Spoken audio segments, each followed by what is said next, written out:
À la une, un rayon dévalisé, une bijouterie ravagée dans le centre commercial géant Casino, théâtre d'un cambriolage la nuit dernière. Les gérants accusent le coût, les dommages s'élèvent à plusieurs dizaines de milliers d'euros. Un colloque sur la grossesse. En ce moment, des gynécologues de la région mais aussi de l'Hexagone se rencontrent pendant 2 jours pour aborder plusieurs problématiques, notamment celle de la consommation d'alcool pendant la grossesse, extrêmement nocive pour le fœtus. Enfin, les journées du goût et des saveurs sont lancées. Plusieurs actions sont à prévoir jusqu'au 13 avril. Ce matin, le marché de Rémière-Montjoly était au goût et aux saveurs de Guyane. Reportage à suivre. Bonsoir à tous, soyez les bienvenus dans votre grande session d'information. On démarre avec cette image ce soir, celle de 3 maisons ravagées par les flammes. Route de Raban à Cayenne aux alentours de 20 h hier soir. Maison située dans une zone d'habitat spontané dont les résidents ne bénéficient pas d'eau courante et d'électricité. Zone difficile également d'accès donc pour les pompiers. Aucune victime n'est à déplorer, mais des pompiers ont été pris de malaise pendant leur intervention. Je vous le disais en titre, des rideaux métalliques défoncés, des vitres brisées et plusieurs dizaines de milliers d'euros de préjudice. C'est la mauvaise surprise des employés du centre commercial géant Casino à Cayenne ce matin. Un cambriolage a eu lieu la nuit dernière au rayon multimédia ainsi que dans la bijouterie Buirette. Le fait de 4 malfaiteurs intervenus très rapidement avant l'arrivée des forces de l'ordre sur place. On écoute les précisions du gérant de l'enseigne au micro de Mia Pierre.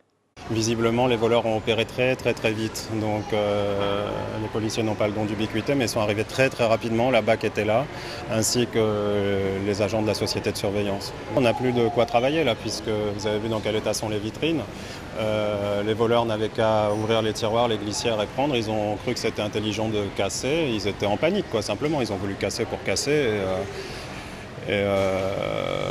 Pourquoi ne pas s'en donner à cœur joie, puisque a priori je crains que malheureusement il n'ait pas de punition entre guillemets, je sais pas, qui soit en rapport avec les dommages qu'ils ont causés, puisque c'est la 2e fois que ça arrive dans cette boutique et que la première fois le voleur avait été attrapé par la BAC, il est passé en comparution immédiate, j'ai été présent à l'audience. Il est ressorti libre comme l'air et j'ai eu un non-lieu. Sauf que pour accéder à ma boutique, ils avaient abîmé la boutique d'à côté également. Il y a eu des dommages énormes. J'ai été débouté, pris la main dans le sac. Quelle perspective et planification par rapport aux compétences futures de la communauté des communes de l'Ouest guyanais? C'est la question sur laquelle la CCOG planche depuis ce matin en congrès à Grand-Santi. Une vingtaine d'élus y sont rassemblés jusqu'à samedi pour aborder des dossiers importants. Une rencontre fortement perturbée toute la matinée par des habitants. Ils ont bloqué les écoles, le collège et la mairie pour réclamer au plus vite l'électrification de 6 villages alentours. On écoute les précisions de notre correspondant sur place, Xavier Paul Lepelletier.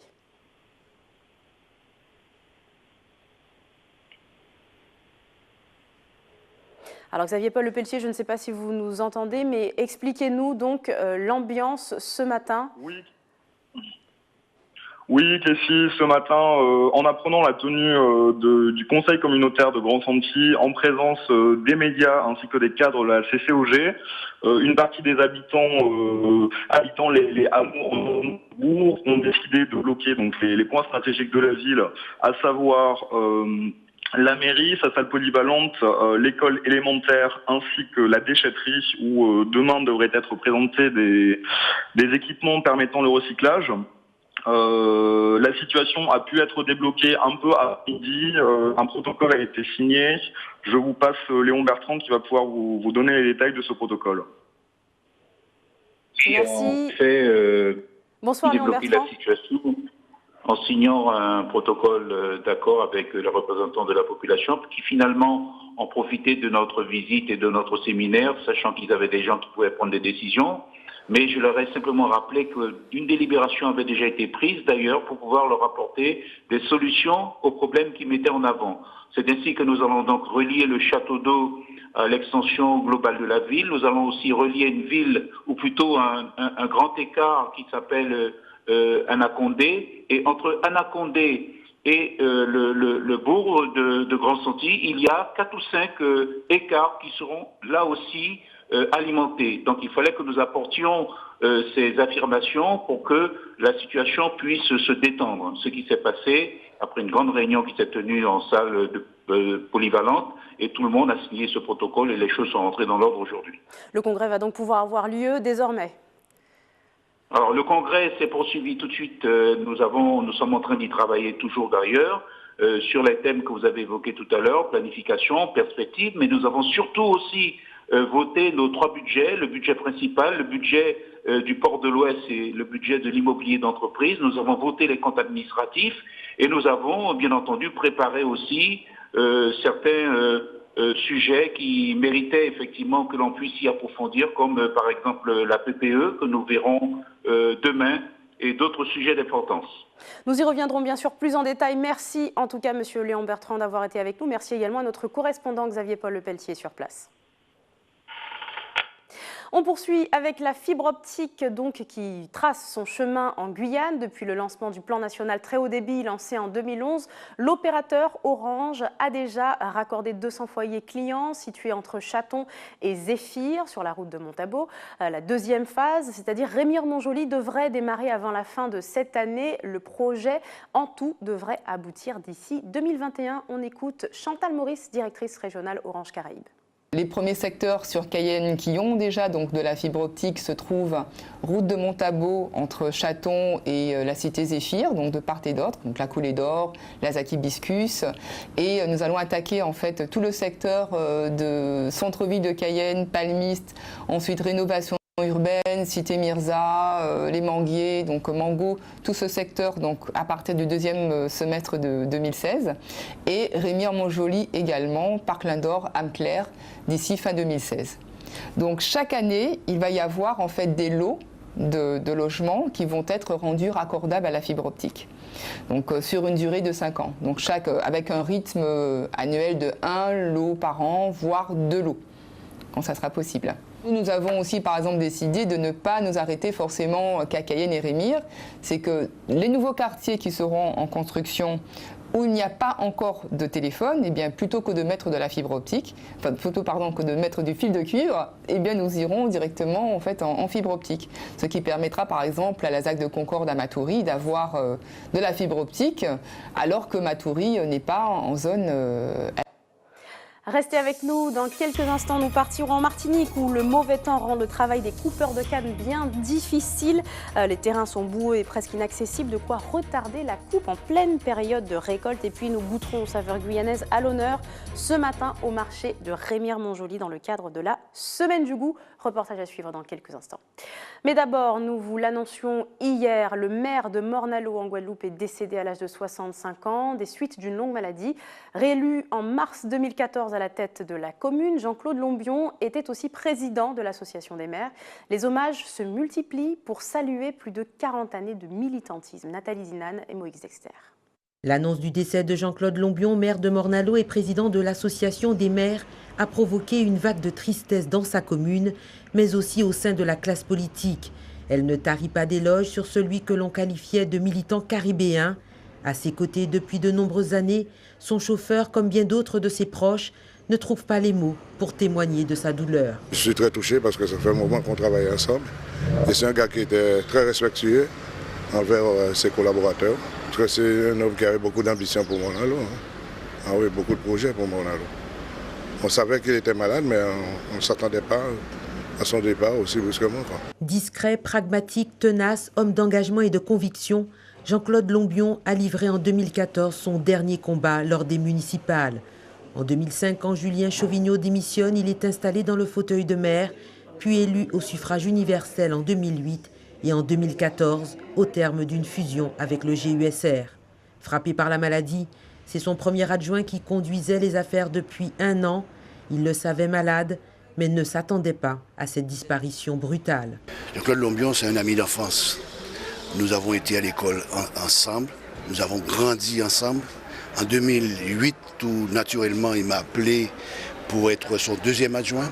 Et on doit faire les choses pour continuer l'action que Jean-Claude Lombion a entrepris au niveau de la commune de Morne-à-l'Eau. Monsieur Lombion est un ami de très longue date et qui a toujours été un militant communiste et qui à l'époque m'a convaincu de militer au Parti communiste. Communiste de la première heure, chargé des relations internationales au sein du parti, Grand défenseur de la Caraïbe, le professeur d'anglais à la retraite laisse déjà un vide immense. Certains se souviennent de cet engagement qui le caractérisait. Je veux que la population sache l'homme qu'il a été, le militant qu'il a été, au niveau de Morne-à-l'Eau, au niveau de la Guadeloupe, mais ça a été aussi un Caribéen, quelqu'un qui agissait probablement beaucoup dans l'ombre. C'est une perte assez conséquente. Tout un chacun doit s'en aller à un moment donné.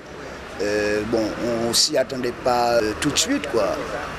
On savait qu'il avait des problèmes de santé, mais on se disait qu'il va encore tenir un peu. 40 ans de militantisme dévoué à la cause de sa commune et à son pays, une action qui s'arrête en si bon chemin. En 2014, lorsque nous repartions aux élections, Jean-Claude Lombion, de nouveau, comme c'était un visionnaire, il a de nouveau créé, avec son mouvement, le mouvement populaire mornalien, le nouveau contrat mornalien. Cette fois-ci sur une base de 2014 à 2020. Vous voyez que c'était un visionnaire. Donc il pensait continuer l'action et faire en sorte que Morne-à-l'Eau retrouve un petit peu sa sérénité. Jean-Claude Lombion a tiré sa révérence, laissant l'image d'un militant acharné et d'un professeur dévoué pour sa famille et son premier adjoint et ami, dont le dernier mot sera... Pour saluer et transmettre à la famille Lombion, sa femme, mère de 4 enfants, ses enfants, ses frères et sœurs, mes condoléances, parce que les Lombion à Morne-à-l'Eau, c'est une grande famille et donc par conséquent, ils méritent du respect. La mémoire de ce guide restera jamais gravée pour ceux qui l'ont connu et l'appréciaient. En Martinique, maintenant, voilà déjà près d'un mois que la récolte de canne à sucre a débuté. Les professionnels du secteur fondaient d'ailleurs de grands espoirs sur le cru 2016. C'était sans compter sur les fortes pluies. Depuis la semaine dernière, elles ont rendu les terrains quasiment impraticables aux grandes dames des producteurs qui ont dû donc revoir leur méthode de travail. Voyez plutôt le reportage de Frédéric Mazy. Le soleil est de retour et les tracteurs et engins reprennent le chemin de la récolte. Face à une météo capricieuse en fin de semaine dernière, certains producteurs de canne à sucre ont stoppé durant quelques jours la coupe de leurs plantes. Quand vous avez de l'eau, vous faites des ornières et avec des ornières, vous propagez de la boue. Et avec cette boue, après, à un moment, vous ne pouvez pas rentrer dans les champs.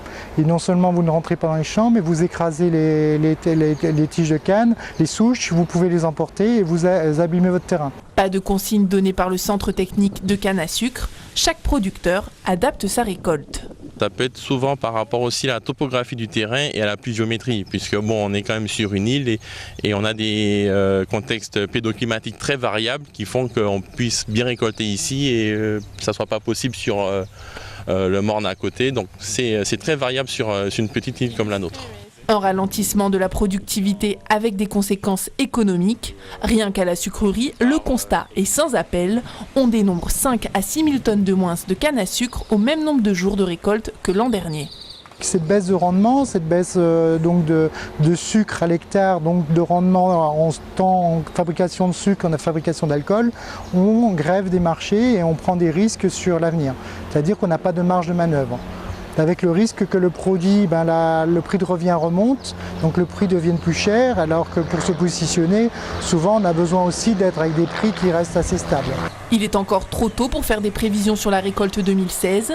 À noter que la pluie n'est pas l'ennemi de la canne, elle favorise en effet son accroissement. Retour chez nous avec une question santé. Maintenant, les assises amazoniennes de gynécologie ont démarré. Le séminaire s'est ouvert aujourd'hui et rassemble des spécialistes des DOM et de l'Hexagone pour aborder plusieurs thèmes liés à la grossesse. L'accent est surtout mis sur la question de la consommation d'alcool pendant les 9 mois, un véritable poison, même en faible quantité pour le fœtus. Mia Pierre. Gynécologues obstétriciens, sages-femmes, pédiatres, nephrologues, les professionnels de la santé périnatale réunis pour échanger sur leur expérience. Durant 2 jours, ils vont discuter sur les thématiques de la grossesse, l'alcoolisation fœtale ou encore la prise en charge des femmes qui consomment de l'alcool pendant la grossesse. C'est un partage d'expérience. Un certain nombre d'intervenants rapportent les données de la science et les données actuelles les plus récentes des sociétés savantes. Et à partir de là, on peut échanger avec les professionnels guyanais, justement. Je pense que c'est très bien que des collègues de métropole fassent le déplacement pour venir partager sur place sur ces thématiques. Pour Denis Lamblin, pédiatre et président de SAFRANS, la consommation d'alcool durant la grossesse reste mal connue du public. Il faut mettre l'accent, en parler, ainsi reconnaître le problème. En France, c'est 8000 bébés, c'est-à-dire un bébé toutes les heures qui va naître avec un cerveau qui a été abîmé par l'alcool. C'est un coût considérable, c'est autour de 10 milliards d'euros les frais qui seront engagés pour essayer d'aider ces populations, que ce soit au niveau sanitaire, au niveau social, au niveau pédagogique ou au niveau judiciaire. C'est donc un enjeu de santé publique, un enjeu de société qui mérite que tout le monde se responsabilise. En fait, quand on ne parle pas alcool ou quand on n'ose pas en parler, c'est que l'on empêche en fait une femme en difficulté de pouvoir être aidée. L'alcoolisation fœtale serait un fléau. Le docteur Lamblin entend dynamiser un groupe de travail en Guyane, comme il l'a fait à La Réunion. Afin de redonner la parole aux femmes enceintes qui consomment de l'alcool, ce groupe de travail permettrait aussi à ces femmes d'être suivies et surtout éviter que ça se reproduise dans d'autres grossesses. Il préconise également de mettre en place une stratégie d'accompagnement précoce pour les enfants. Et avant de refermer ce journal, on va parler gastronomie à l'honneur au marché de Rémière-Montjoly ce matin dans le cadre de la 3e édition des Journées du goût et des saveurs lancées hier soir. Les passants de la place des Fêtes ont été invités à découvrir les produits du terroir, une façon d'inciter à consommer local. Regardez ce reportage de Jonathan Lariot. Difficile de se frayer un chemin parmi toutes ces personnes qui ne quittent pas les stands du marché de Rémière-Montjoly. Et pour cause, devant eux, c'est un panel de produits haut en couleurs qui leur est présenté. Fruits, confitures, pâtes de piment et même de la sculpture sur fruits. Une Guyane aux saveurs bien souvent insoupçonnées.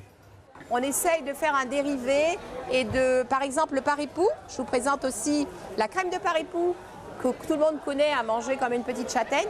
Nous l'avons fait en crème sucrée, excellente avec le foie gras. Ça remplace les figues de métropole. La confiture de mangue, qui est connue, la confiture de coupoissou.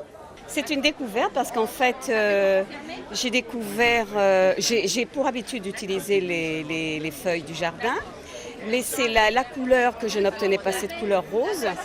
Et elle m'a donné la recette. Et non, c'est vraiment excellent. C'est une découverte, oui, parce que bon, il fallait bien qu'on arrive à ça chez nous. Hein, on a une richesse chez nous, il faut bien qu'on la découvre. Hein. C'est intéressant de voir qu'il y a des gens qui prennent ça en main pour justement... Parce que ça fait longtemps, hein, on aurait dû faire ça. Pendant toute une semaine, dans tous les recoins de Guyane, les journées des goûts et des saveurs mettront à rude épreuve le palais des Guyanais. Des dégustations aux rencontres avec différents chefs cuisiniers, la cuisine pays est à l'honneur. Dans votre jardin, partout, vous n'avez pas l'idée que vous pouvez transformer ces produits en sirop, en saveur.